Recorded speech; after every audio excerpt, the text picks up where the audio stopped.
Bonjour à vous, que Dieu vous bénisse à nouveau. Très heureux de finir ensemble avec vous cette semaine et nous bénissons Dieu pour la grâce de la vie qu'il nous a accordée afin de pouvoir vous servir à nouveau. Je ne l'ai jamais considéré comme un acquis, c'est une grâce que Dieu nous accorde et c'est un miracle que nous vivons au quotidien. Et vous savez, malheureusement, l'humain s'habitue toujours aux choses qui lui sont accordées régulièrement. Mais je vous assure, c'est une grâce que Dieu nous donne. Alors pour ça, nous devons apprendre chaque jour en nous levant à lui dire merci. Que Dieu vous bénisse, vous qui nous suivez de partout dans le monde, ici à Kinshasa, au Congo et dans toutes les villes du monde, en Europe, en Amérique. De partout, vous êtes connectés à nous par les voies de technologie, par tous ces moyens cathodiques à notre disposition. Que Dieu vous bénisse. Nous avons commencé un sujet que je trouve vraiment très capital et que nous allons finir aujourd'hui parce que au fond de mon cœur, je sens que Dieu veut restaurer une vie, une famille. Comme le psalmiste l'a si bien dit, il restaure mon âme. Je crois qu'il y a une âme qui doit recevoir la sémence de la restauration. Et cette âme est bel et bien la tienne. Cette âme est bel et bien ton âme. Et reste juste connecté, car par la parole de Dieu, on peut recevoir et on va recevoir la sémence de la restauration. À tout de suite. Ézéchiel chapitre 37, que nous avons lu toute la semaine, nous allons encore le lire aujourd'hui. La Bible déclare, la main de l'Éternel fut sur moi. Et l'Éternel me transporta en esprit et me déposa dans le milieu d'une vallée remplie d'ossements. Il me fit passer auprès d'eux, tout autour, et voici, ils étaient fort nombreux à la surface de la vallée et ils étaient complètement secs. Il me dit, Fils de l'homme, ces eaux pourront-ils revivre? Je répondis, Seigneur éternel, tu le sais. Il me dit, prophétise sur ces eaux et dis-leur, ossements desséchés, écoutez la parole de l'Éternel. Ainsi parle le Seigneur, l'Éternel, à ses eaux. Voici, je vais faire entrer en vous un esprit et vous vivrez. Je vous donnerai des nerfs, je ferai croître sur vous de la chair. Je vous couvrirai de peau, je mettrai en vous un esprit et vous vivrez. Et vous saurez que je suis l'Éternel.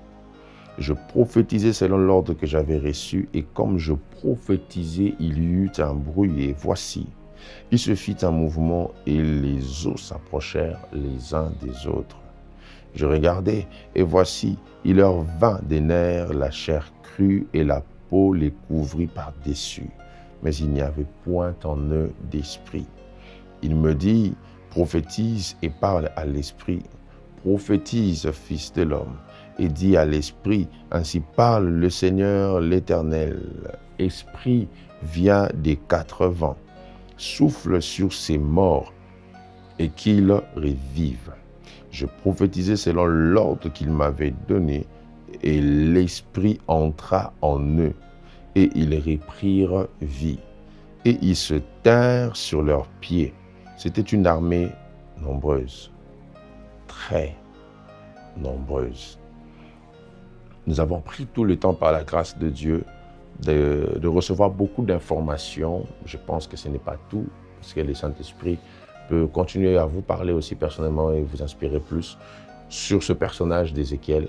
Mais je crois que l'essentiel ou le fondamental a été dit. Entre autres, son histoire, le contexte dans lequel son livre est né pendant la déportation, partant des prophéties données par Jérémie qui avait annoncé que cette déportation devait avoir lieu, et Ézéchiel ainsi que le peuple se sont retrouvés dans la vallée d'ossements desséchés.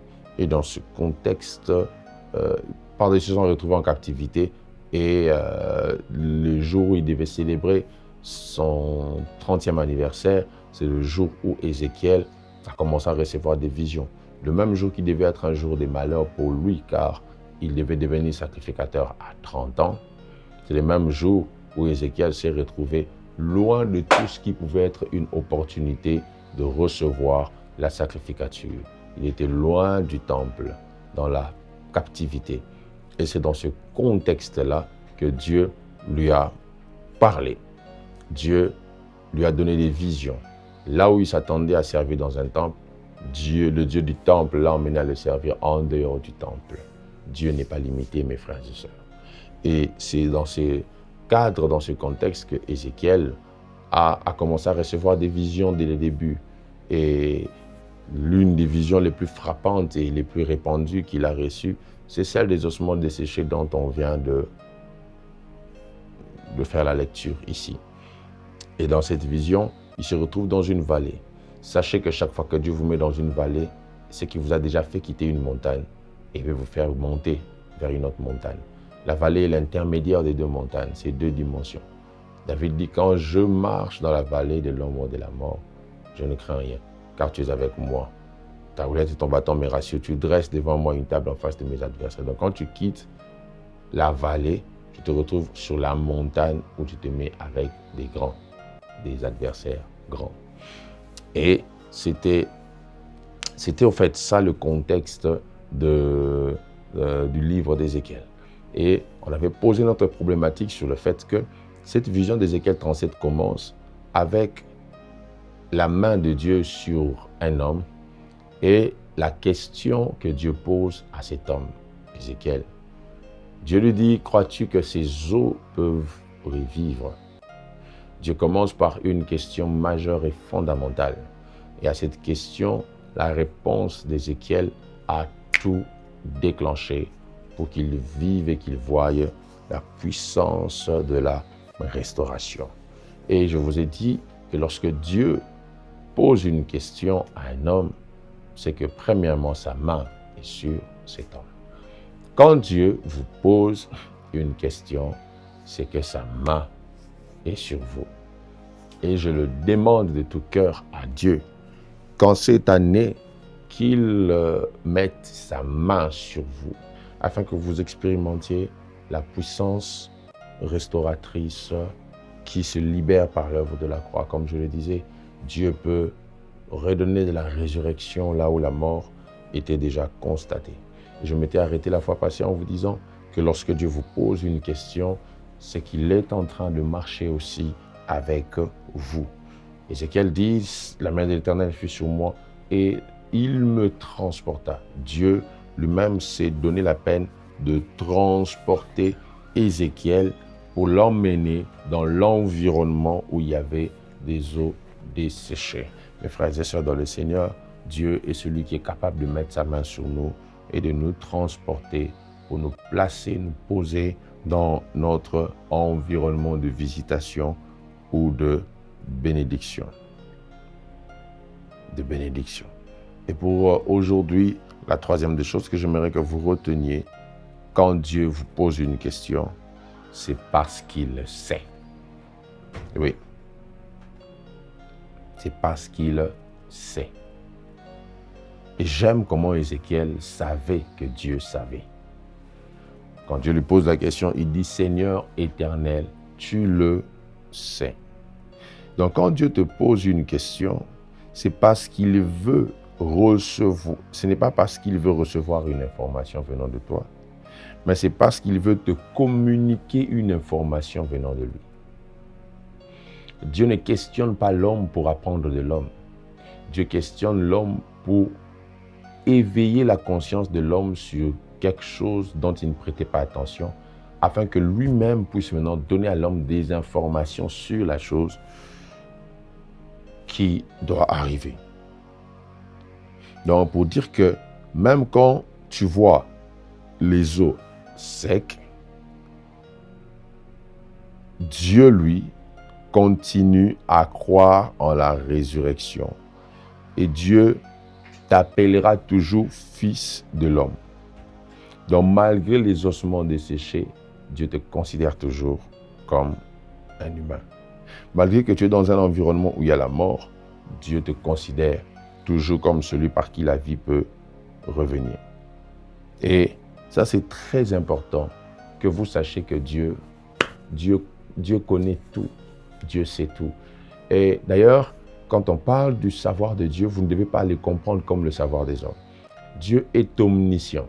L'omniscience ne veut pas dire que Dieu sait tout parce que Dieu apprend. Non. Dieu ne connaît pas tout parce qu'il a appris. Mais Dieu connaît tout parce qu'il conçoit la connaissance.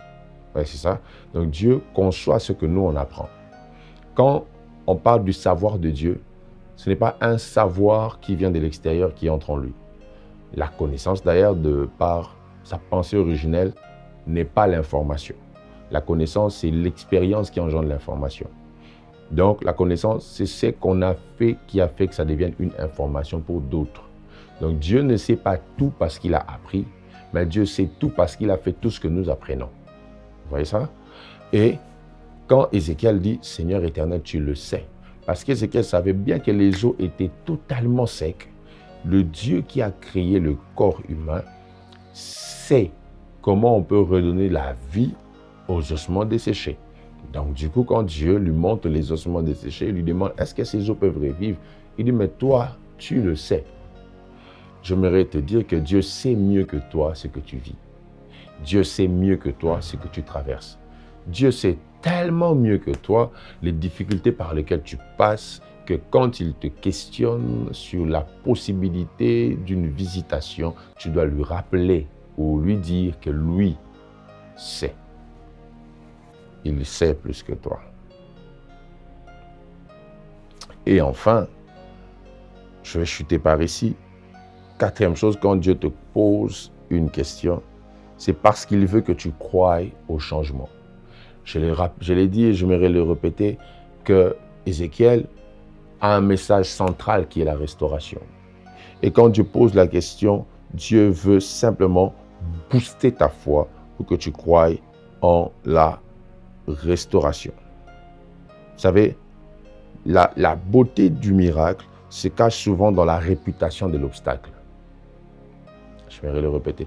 La beauté du miracle se cache souvent dans la réputation de l'obstacle. Quand on connaît la gravité des eaux desséchées, voir une telle armée reprendre vie va donner plus de l'éclat au miracle qui arrive. Ainsi, là où la maladie est un obstacle qui a une réputation faible par rapport à la mort, Jésus va préférer laisser la mort entrer chez Lazare pour qu'il vienne faire un miracle qui va avoir plus de beauté que guérir un simple malade. Ainsi, il y a des temps où l'on résout les problèmes des hommes et des temps où Dieu résout les problèmes de Dieu dans nos vies. Il y a des moments où certains problèmes que nous avons, Dieu les laisse continuer parce que s'il les résolvait, ça n'aura pas assez d'impact. Ça doit atteindre une dimension où personne ne peut croire au changement, personne ne peut croire à la résurrection. Et là, Dieu vient, il agit, il change les choses. J'aime comment Job dit, il dit « J'ai cru, c'est pourquoi j'ai parlé ». La foi, mes frères et sœurs, vient de ce qu'on entend. Et ce qu'on entend vient de la parole de Dieu. Donc, Dieu veut que vous croyiez au changement, pour que vous agissiez pour voir le changement. Ézéchiel a vu de ses yeux les eaux desséchées, mais Dieu lui dit de parler aux eaux desséchées tout en proclamant la vie sur les eaux desséchées. Il est possible que cette situation que tes yeux voient, en se rendant totalement compte que c'est une situation chaotique, une situation difficile, que Dieu t'envoie vers la même situation en te disant « Va, parle, prophétise, annonce des choses. Quelque chose va arriver. » Et j'aimerais le dire comme ça, en prophète de Dieu, peu importe les difficultés par lesquelles vous passez, je vous annonce une possible résurrection, une possible visitation par la puissance de Dieu. Et je prie au nom de Jésus que ce que Dieu a prévu faire pour toi en ces temps-ci puisse arriver. Et j'aime cette histoire qui commence par des eaux desséchées, mais ça finit par une grande armée. Une histoire qui peut commencer avec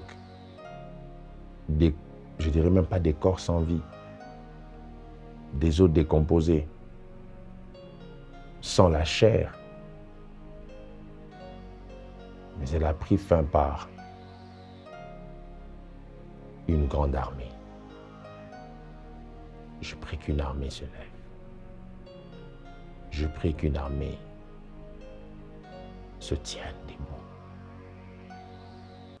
Et qu'une armée fasse des exploits avec Dieu. Dans le nom puissant de Jésus.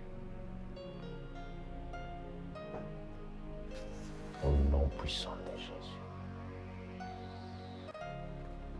Au nom puissant de Jésus.